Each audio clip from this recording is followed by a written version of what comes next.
यह गाथा है बुंदेलखंड की उस वीर भूमि की जहां धरती वीरों के खून से सींची जाती थी और जहां शूरवीर अपनी मातृभूमि के लिए प्राण न्यौछावर करने को सदा तैयार रहते थे। यह कहानी है उसी भूमि पर जन्मे दो महाबलियों की जिनके नाम से दुश्मनों के दिल में खौफ पसर जाता था। वे थे आल्हा और उदल। इनकी वीरता का गान आज भी बुंदेलखंड की हवाओं में गूंजता है। यह वह काल था जब दिल्ली की गद्दी पर महाराज पृथ्वीराज चौहान का राज्य था। चारों ओर के कई छोटे बड़े राजाओं ने उनकी अधीनता स्वीकार कर ली थी, लेकिन कन्नौज के राजा जयचंद और कालिंजर के चंदेल नरेश राजा परमाल ने पृथ्वीराज चौहान के सामने अपना सिर नहीं झुकाया था। करीब 1140 ईस्वी के आसपास राजा परमाल का विवाह उरई के राजा वासुदेव की पुत्री मल्हना से हुआ। मल्हना की दो छोटी बहनें देवलदे और तिलका थी, जिनका विवाह राजा परमाल के दो वीर भाई जैसे सेनापति दक्षराज और वत्सराज के साथ संपन्न हुआ। इस विवाह से रानी मल्हना इतनी प्रसन्न हुई कि उन्होंने देवलदे और दक्षराज के लिए दहपुरवा में और तिलका और वत्सराज के लिए सिरसा में शानदार महलों का निर्माण करवाया। इसी दौरान राजा परमाल ने महोबा को अपनी राजधानी घोषित किया और चंदेल राज्य को एक नई पहचान दी। उसी पुण्य भूमि पर लगभग एक ही समय में 5 वीर योद्धाओं ने जन्म लिया, जिन्हें महोबा के पंचवीर के नाम से जाना गया। इनमें महारानी मल्हना की कोख से जन्मे राजकुमार का नाम ब्रह्मकुमार रखा गया। वहीं राजपुरोहित के घर एक वीर बालक ढेबा का जन्म हुआ। ढेबा न केवल एक वीर योद्धा था बल्कि ज्योतिष में भी निपुण था। बुंदेलखंड में आज भी ये गीत गाए जाते हैं। मीत विपत्तियां के ढेबा है, ऐसो मीत मिलन को नाही। इसका अर्थ है कि विपत्ति के सच्चे साथी ढेबा है और ढेबा जैसे मित्र आसानी से नहीं मिलते। ढेबा को विपत्ति का साथी कहा गया है, जिसने हर मुश्किल घड़ी में अपने मित्रों का साथ निभाया। वहीं सिरसा में तिलका ने मलखान नामक एक पुत्र को जन्म दिया। कहते हैं कि मलखान का शरीर वज्र के समान कठोर था और युद्ध भूमि में वह अपने स्थान पर अड़िग रहकर शत्रुओं का सामना करता था। उनके लिए लोक गीतों में ऐसा कहा गया है, पांव पिछाड़ी दैन न जाने, जंघा टैक लड़े मलखान। इसका मतलब है कि मलखान युद्ध में कभी पीछे नहीं हटते थे और अपनी जांघों को टेक कर लड़ते थे। इधर दहपुरवा में देवलदे ने भी एक पुत्र को जन्म दिया, जिसका नाम आल्हा रखा गया। आल्हा के जन्म के बाद देवलदे एक बार फिर गर्भवती हुई, लेकिन उसी समय मांडवगढ़ के राजा बघेल ने महोबा पर आक्रमण कर दिया। इस आक्रमण के लिए कोई तैयार नहीं था। राजा बघेल ने चंदेल नरेश राजा परमाल के साढ़ू भाई दक्षराज और वत्सराज को बंदी बनाकर मांडवगढ़ ले गया। उसकी क्रूरता यहीं खत्म नहीं हुई। उसने उन दोनों भाइयों का वध कर उनके सिरों को बरगद के पेड़ पर लटका दिया। आज भी लोक गाथाओं में इसे गाया जाता है। टंगी खपड़ियां है बरगद पर, बरखा सहे शीत और घाम, और आधी रतियां की बेला में पुकार लेती है आल्हा को नाम। राजा परमाल के साढ़ू की मृत्यु के कुछ ही महीनों बाद उदल का जन्म हुआ। आज भी लोग अपने लोक गीतों में कहते हैं, जा दिन जन्म भवा उदल का, धरती धंसी 2.5 हाथ। मतलब जिस दिन उदल ने जन्म लिया, धरती उनकी ताकत से 2.5 हाथ धंस गई। लेकिन उनकी माता देवलदे इस प्रसव के बाद बहुत व्यथित और दुखी थी। वह अपने पति की मृत्यु का कारण उदल को मान रही थी, क्योंकि उनके पति की मृत्यु उदल के पेट में आने के 3 महीने बाद ही हो गई थी। देवलदे ने उदल को अपनी गोद में लेने से मना कर दिया। उन्होंने कहा, यह मेरे कुल का नाशक है। यह सुनकर मल्हना ने देवलदे को समझाने की कोशिश की और बोली, एक मां होकर तुम अपने बेटे को ऐसे कैसे कह सकती हो? इस बालक का इसमें क्या दोष है कि उसके जन्म के पहले ही उसके पिता का अंत हो गया? नियति ने इसे कठिन राहों के लिए चुना है, लेकिन यह बालक हमारे कुल की शान को बढ़ाएगा और अपने पिता की मृत्यु का प्रतिशोध अवश्य लेगा। फिर भी देवलदे ने उदल को स्वीकार नहीं किया, जिसके बाद मल्हना ने उदल को अपनी गोद में लिया और कहा, आज से मैं इसकी मां हूं। कहते हैं धर्म की माता है मल्हना, जो उदल को लियो बचाए। कुछ समय बाद राजा परमाल ने महोबा के 5 वीर आल्हा, उदल, मलखान, ब्रह्म और ढेबा को एक साथ शिक्षा दी और उन्हें शस्त्र और रणकौशल सिखाया। ये सभी अपनी किशोरावस्था में पहुंचते ही पूरे राज्य में अपनी बहादुरी के लिए प्रसिद्ध हो गए। इन 5 में से उदल के शौर्य से राजा परमाल बहुत प्रभावित हुए। एक दिन राजदरबार में उदल की बहादुरी की चर्चा हो रही थी कि तभी आल्हा और उदल के मामा माहिल, ये नाम याद रखिएगा, ये शकुनी मामा से भी एक लेवल ऊपर के मामा है, दरबार में पहुंचे। माहिल ने उदल की वीरता का मजाक उड़ाते हुए कहा, क्षमा करें महाराज, उदल तो एक साधारण सिपाही है। अगर उसमें इतनी वीरता होती तो मांडवगढ़ में उसके पिता का सिर यूं लटकता न होता। माहिल ने वह बात बोल दी जो राजा परमाल इन 5 से छिपा कर रख रहे थे। माहिल ने राजा परमाल के सामने एक चुनौती रखी और कहा, महाराज, अगर उदल सच में वीर है तो वह मांडवगढ़ जाकर अपने पिता और चाचा के सिर को वापस लाए और उनका सम्मानपूर्वक अंतिम संस्कार करे, क्योंकि बाप का बैरी जो न मारे, ओकर मांस गिद्ध ना खाए। मतलब जो अपने पिता के हत्यारे का बदला नहीं ले सकता, उसका मांस तो गिद्ध भी नहीं खाते। यह सुनते ही पूरे दरबार में सन्नाटा छा गया। राजा परमाल माहिल को शांत करना चाहते थे ताकि यह बात उदल तक न पहुंचे, लेकिन किस्मत ने खुद उदल को यह चुनौती सुनने के लिए वहां ला खड़ा किया। तभी राजा परमाल ने माहिल को कहा, आखिर तुम चाहते क्या हो कि प्रतिशोध की आग में इनका सिर भी वहीं टंगे मिले? तभी उदल ने दरबार में प्रवेश किया और पूछा, किस बात की चर्चा चल रही है महाराज? माहिल ने उदल को देखा और कहा, प्यारे भांजे, मांडवगढ़ में तुम्हारे किसी अपने की खोपड़ी टंगी है। अब तुम अपनी मां से जाकर पूछो कि आखिर वह खोपड़ी किसकी है। अब वह सच जिसे राजा परमाल छिपा कर रखना चाहते थे उदल के सामने आ चुका था। यह सुनते ही उदल दरबार छोड़कर तुरंत अपनी मां देवलदे के पास गए और अपनी मां देवलदे के पास जाकर उदल ने पूछा, मां, सच सच बताओ कि हमारे कुल के किस पूर्वज का सिर मांडवगढ़ में लटका है? देवलदे यह सुनकर पहले हिचकिचाई और बोली, मैं नहीं जानती ऐसी किसी खोपड़ी को। और वह उदल को शांत करने की कोशिश करने लगी, लेकिन उदल का क्रोध शांत नहीं हुआ। उनकी आंखों में प्रतिशोध की ज्वाला स्पष्ट दिखाई दे रही थी। अंततः देवलदे ने उदल से कह ही दिया, टंगी खोपड़ियां बाप चचा की, मांडवगढ़ बरगद की डाल, आधी रतियां की बेला में खोपड़ी कहे पुकार पुकार, कहवा आल्हा, कहवा उदल, कहवा मलखे लड़ते लाल, बच के आना मांडवगढ़ में राज बघेल जीवता काल। अरे बेटा, अभी उम्र है बारी भोरी, खेलो खाओ दूध और भात, चढ़े जवानी तब वाहन पर, तब जाके बघेल को मार। मतलब मांडवगढ़ के बरगद पर टंगी खपड़ियां तेरे पिता और चाचा की, आधी रात में वे पुकारते हैं, कहां है मेरा बेटा आल्हा, कहां है मेरा पुत्र उदल? आगे देवलदे ने उदल को युद्ध से रोकने की कोशिश करते हुए कहा, अभी तेरी उम्र दूध भात खाने की है, जब तू जवान होगा तभी तुझे इस प्रतिशोध का अधिकार मिलेगा। तभी उदल ने दृढ़ता से उत्तर दिया, मां, शत्रु से बदला लेने के लिए उम्र नहीं देखी जाती। अभिमन्यु ने कम उम्र में चक्रव्यूह तोड़ा था और लवकुश ने बाल्यावस्था में ही पराक्रमी श्रीराम को चुनौती दी थी। देवलदे उदल की यह दलील सुनकर चुप हो गए। उन्हें समझ में आ गया कि उनके पुत्र के मन में प्रतिशोध की आग धधक रही है, जिसे रोक पाना अब असंभव है। फिर वह उदल को मल्हना के पास ले गई, क्योंकि मल्हना राजमाता अर्थात धर्म माता थी। देवलदे ने सोचा कि उदल अपने धर्म माता की बात को नहीं टालेगा। देवलदे अपनी बहन मल्हना के कमरे में जाते ही उनके चरणों में गिर पड़ी, लेकिन मल्हना को पहले से ही यह बात पता चल गई थी कि उदल को अपने पिता और चाचा का रहस्य पता चल गया है और अब उदल युद्ध में जाने की इच्छा प्रकट कर रहा है। इसलिए मल्हना ने देवलदे को सहारा देकर उठाया और अपने पास बिठाया। फिर उन्होंने उदल की ओर देखा और बोली, हमारे पुत्र ने अपने जीवन में पहली बार युद्ध में जाने की इच्छा प्रकट की है देवलदे, हमें उसे रोकना नहीं चाहिए। ये सुनते ही उदल का दिल खुशी से भर गया और वह गर्व से उठ खड़ा हुआ। लेकिन तभी राजमाता मल्हना ने उदल से कहा, देखो उदल, इस संसार में जितने दिन के लिए जो आया है उसे वह दिन कोई भी नहीं छीन सकता, मगर बेटा यह याद रहे, शत्रु चाहे कुछ भी करे, तुम हमेशा धर्म का पालन करना। मल्हना ने उदल को धर्म युद्ध के आदर्श सिखाए। वह बोली, बेटा, कभी किसी से भयभीत मत होना, जो व्यक्ति शरण में आ जाए उसकी रक्षा करना, बालक, वृद्ध और नारी पर हाथ न उठाना, यदि शत्रु के पास हथियार न हो तो उस पर कभी भी प्रहार न करना और भागते हुए शत्रु का पीछा कर उसकी हत्या न करना। हथियार का प्रयोग सदा धर्म के मार्ग पर ही करना। उदल ने राजमाता के उपदेशों को अपने हृदय में संजोया और फिर वो राजा परमाल से युद्ध की अनुमति लेने पहुंचे। फिर जैसे ही उदल ने राजा परमाल से युद्ध की बात की, राजा परमाल उन्हें मांडवगढ़ के दुर्ग की कठिनाइयों के बारे में बताने लगे। वे कहे कि देखो उदल, मांडवगढ़ दुर्ग लोहे की दीवारों से घिरा है और चारों ओर गहरी खाई है। खाई के चारों तरफ बबूल के घने जंगल है, इसे भेदना आसान नहीं है और तुम्हारी आयु भी अभी बहुत छोटी है। तभी उदल ने गर्व से उत्तर दिया, क्षत्रिय का जीवन लंबा होना भी नहीं चाहिए महाराज। 12 बरस लौ कुकर जीवे, 16 लौ जिये सियार, बरस 18 क्षत्रिय जीवे, आगे जीवे को धिक्कार। मतलब 12 बरस कुत्ता जीता है, 16 साल सियार, और क्षत्रिय का जीवन यदि 18 वर्ष से अधिक हो जाए तो वह धिक्कार का पात्र है। यह सुनकर राजा परमाल ने कहा, सिर्फ पराक्रम से कुछ नहीं होता बेटे उदल, बुद्धि का भी प्रयोग करना चाहिए। पराक्रम के साथ बुद्धि का संतुलन विजय का मार्ग आसान बना सकता है। तभी उदल बोले, रणभूमि में 2 ही परिणाम होते हैं महाराज, वीर गति या विजय। ये सुनते ही पूरा दरबार जोश से भर गया और सभी लोग उदल की बातों से सहमत हो गए। तब यह देख राजा परमाल ने भी उदल को युद्ध लड़ने की अनुमति दे दी। महाराज से युद्ध की अनुमति लेकर उदल ने अपने चारों वीर भाइयों को बुलाया और सबने मिलकर मांडवगढ़ पर विजय प्राप्त करने की योजना बनाने में जुट गए। तभी मलखान ने कहा, हमें पहले दुर्ग की जानकारी प्राप्त करनी चाहिए, क्योंकि ऐसे ही हमला करना खतरनाक हो सकता है। आल्हा ने सहमति जताते हुए कहा, हाँ मलखान सही कह रहा है, दुर्ग की संरचना और उसमें प्रवेश के मार्ग जानना आवश्यक है। ब्रह्मा ने अपनी बात रखते हुए कहा, अगर हम दुर्ग में किसी को अपने पक्ष में कर सकें तो हमारा कार्य सरल हो सकता है। ढेबा ने उनके प्रस्ताव को समझते हुए कहा, दुर्ग के किसी सैनिक को अपने पक्ष में करना जोखिम भरा हो सकता है। क्या होगा अगर उसने हमारे साथ धोखा कर दिया? तो इन चर्चाओं के बाद सभी ने यह निर्णय लिया कि वे योगी का वेश धारण करेंगे और दुर्ग में प्रवेश करेंगे। पांचों भाइयों ने योगी का रूप धारण किया और अपनी माताओं से मिलने गए। योगी के वेश में होने के कारण उनकी माताएं भी उन्हें पहचान नहीं पाई। उन्होंने इन्हें साधारण योगी ही समझा। इस बीच महोबा के दरबार में राजा परमाल ने आल्हा को महोबा के सेनापति के रूप में चुना। पूरे दरबार में सेनापति आल्हा की जय के नारों से गूंज उठी। तब राजा परमाल ने महोबा के वीरों को उनके घोड़े सौंपे। आल्हा को किलिया, ब्रह्मा को हरनागर, ढेबा को मनोरथ, उदल को बुला नाम का घोड़ा दिया गया और वहीं मलखान को कबूतरी नाम का घोड़ी दिया गया। महोबा की सेना ने युद्ध की पूरी तैयारी कर मांडवगढ़ की ओर कूच किया। मांडवगढ़ के दुर्ग के पास बबूल के घने जंगलों में सेना ने पड़ाव डाला। उस दिन सेना का नेतृत्व ब्रह्म कुमार को सौंपा गया, जबकि बाकी चारों वीर उदल, आल्हा, मलखान और ढेबा योगी का वेश धारण कर दुर्ग में प्रवेश करने की योजना बनाने लगे। योगी का भेष होने के कारण कोई उन्हें शक की नजर से नहीं देख रहा था। थोड़े ही समय में वे किले के मुख्य द्वार तक पहुंच गए। वहां तैनात द्वारपाल ने उन्हें रोकते हुए पूछा, आप लोग कौन हैं और यहाँ क्यों आए हैं? आल्हा ने शांत स्वर में उत्तर दिया,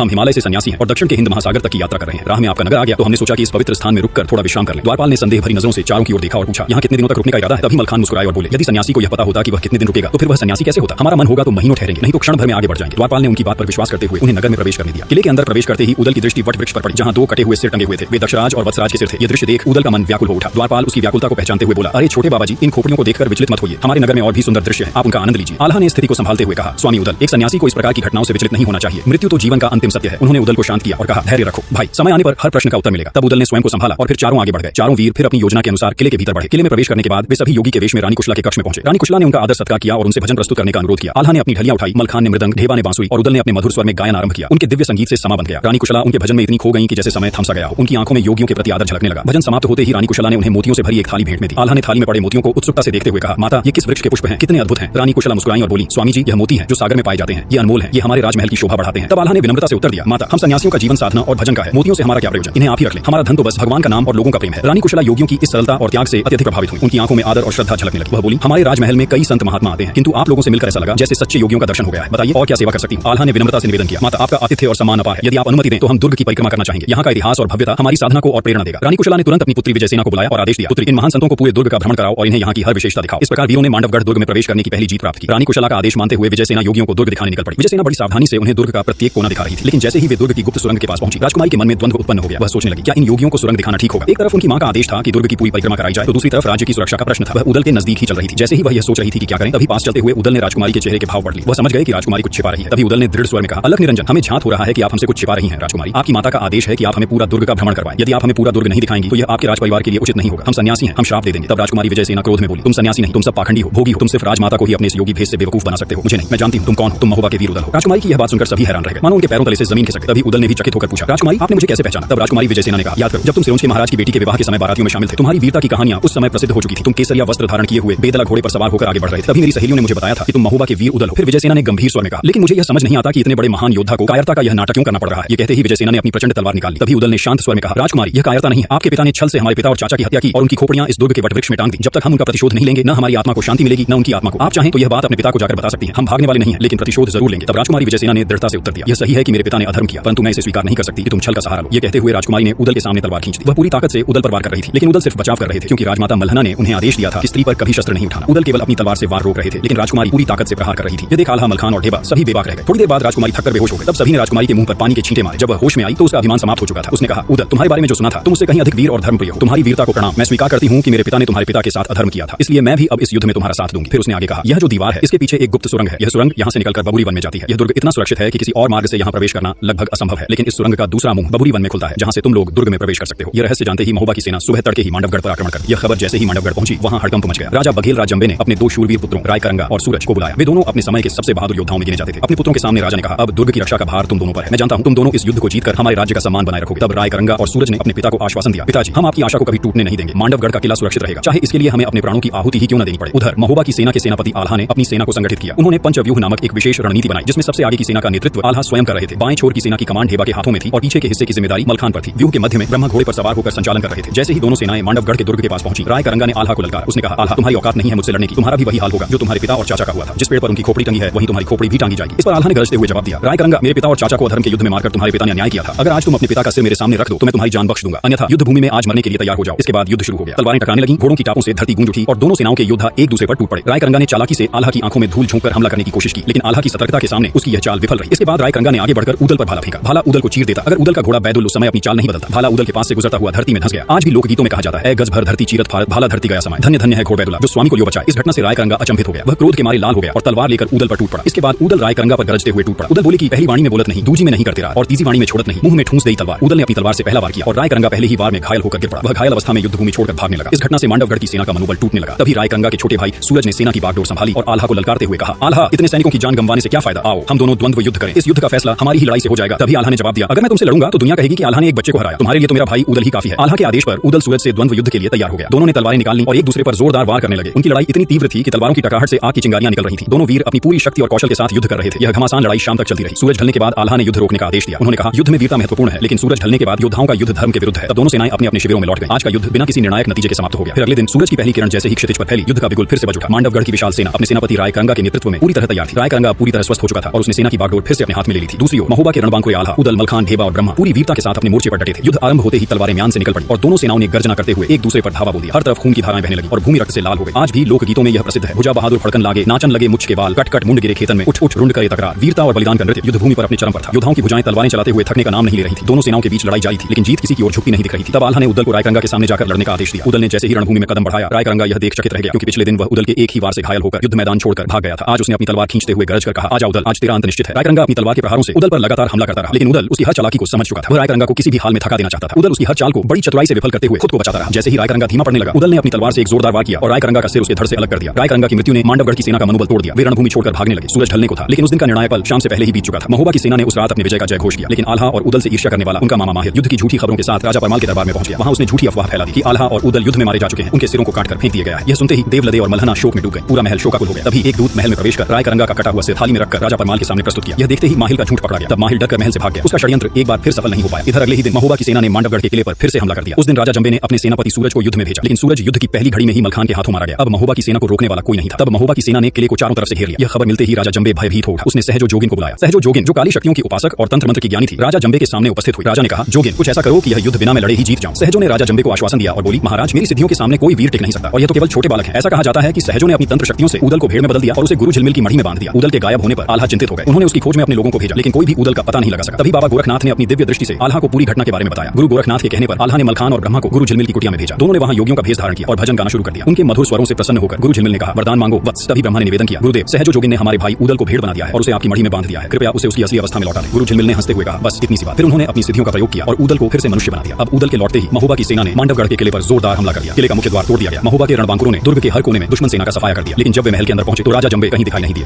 तभी महोबा के तीन वीर आल्हा, मलखान और ढेबा जब किले से बाहर आ रहे थे तो रास्ते में उन्हें सहजो जोगिन मिली। वीरों ने बिना देर किए उसकी काली शक्तियों का स्रोत, उसके जूड़े को अपनी तलवार से काट दिया। जैसे ही उसका जूड़ा कटा, सहजो की सारी सिद्धियां उसी क्षण नष्ट हो गई। इसी बीच एक घुड़सवार सैनिक बबुल वन से आता हुआ महोबा की सेना के पास पहुंचा और उसने उदल से कहा, महाबली उदल, सेनापति आल्हा ने संदेश भेजा है कि राजा जंबे का कोई पता नहीं चल रहा है, संभवतः वह कहीं छिप गया है। तभी उदल ने कहा, राजा जंबे के छिपने के लिए सबसे सुरक्षित स्थान सुरंग ही हो सकता है। इसके बाद उदल ने सैनिकों को बबुरी वन में खुलने वाली सुरंग के मुख पर आग लगाने का आदेश दिया। सैनिकों ने सुरंग के द्वार पर आग प्रज्वलित कर दी और आग तेजी से सुरंग के अंदर फैलने लगी। तभी पास खड़े ब्रह्मा ने सैनिकों को आदेश दिया, आग समाप्त होते ही इसे फिर से प्रज्वलित करना, कोई भी दुश्मन बचकर न निकल पाए। जैसे ही आग सुरंग में फैलने लगी, भीतर छिपे राजा जंबे का धैर्य जवाब दे गया। वह अपने विशाल और भव्य हाथी भौरानंद पर सवार होकर बाहर निकला। हाथी पूरी सजावट के साथ गर्व से चल रहा था और जंबे उसकी पीठ के सिंहासन पर बैठा हुआ था। यह दृश्य देखकर उदल ने अपने घोड़े बेंदुला को दौड़ाया और बिजली की गति से हाथी की ओर बढ़ा। उसने घोड़े की टापों से हाथी के माथे पर जोरदार प्रहार किया। हाथी दर्द से बौखला गया और अपनी दिशा खो बैठा। उसी समय उदल ने हाथी की पालकी पर लगे ध्वज को अपनी तलवार से काटकर नीचे गिरा दिया। उदल ने एक ही छलांग में घोड़े से कूदकर हाथी की पीठ पर चढ़ाई कर दी। राजा जंबे के संभलने से पहले ही उदल ने उसकी गर्दन पर तलवार का ऐसा प्रचंड वार किया कि उसका सिर धड़ से अलग होकर नीचे गिर पड़ा। राजा जंबे के मारे जाते ही मांडवगढ़ का युद्ध समाप्त हो गया। महोबा की सेना ने किले पर विजय प्राप्त कर ली। पूरा किला महोबा के वीरों की जय और आल्हा उदल की जय के नारों से गूंज उठा। युद्ध के जीत के बाद जब यह शुभ समाचार राजा परमाल तक पहुंचा तो उन्होंने पूरे राज्य में विजय उत्सव मनाने का आदेश दिया। महोबा के राजमहल को दीपों से सजाया गया और वहां आम दरबार लगाया गया। महल के विशाल सभागार में आल्हा, उदल, ब्रह्मा, मलखान, ढेबा और अन्य वीर राजा परमाल के सामने आए और उन्होंने उन्हें प्रणाम किया। आल्हा ने अपने पिता दक्षराज और चाचा वत्सराज के सिर को सम्मानपूर्वक राजा परमाल के समक्ष रखा और वहीं उदल ने भी अपनी प्रतिज्ञा पूरी करते हुए राजा जंबे का सिर मल्हना और देवलदे के चरणों में रखा। उन्होंने भावुक स्वर में कहा, मां, जिसने हमारे पिता का अपमान किया और उन्हें छल से मारा, उसका अंत हो चुका है। मल्हना ने अपने पुत्र को आशीर्वाद दिया। बुंदेलखंड में चारों ओर खुशी का माहौल था। महोबा के रणबांकुरों के पराक्रम के चर्चे हर ओर हो रहे थे, लेकिन इस जीत ने आल्हा और उदल के मामा माहिल के दिल में जलन और द्वेष की आग को और भड़का दिया। वह आल्हा और उदल के मौत का प्रपंच फिर से रचने लगा। लेकिन क्या उसका यह प्रपंच इस बार सफल होगा? यह जानने के लिए हमारे अगले वीडियो का इंतजार कीजिए। अगर आप यहां तक वीडियो देख रहे हैं तो हमें कमेंट में जरूर बताएं कि आल्हा उदल के बाद आप किस वीर की कहानी जानना चाहते हैं। आपकी राय हमारे लिए बहुत मायने रखती है।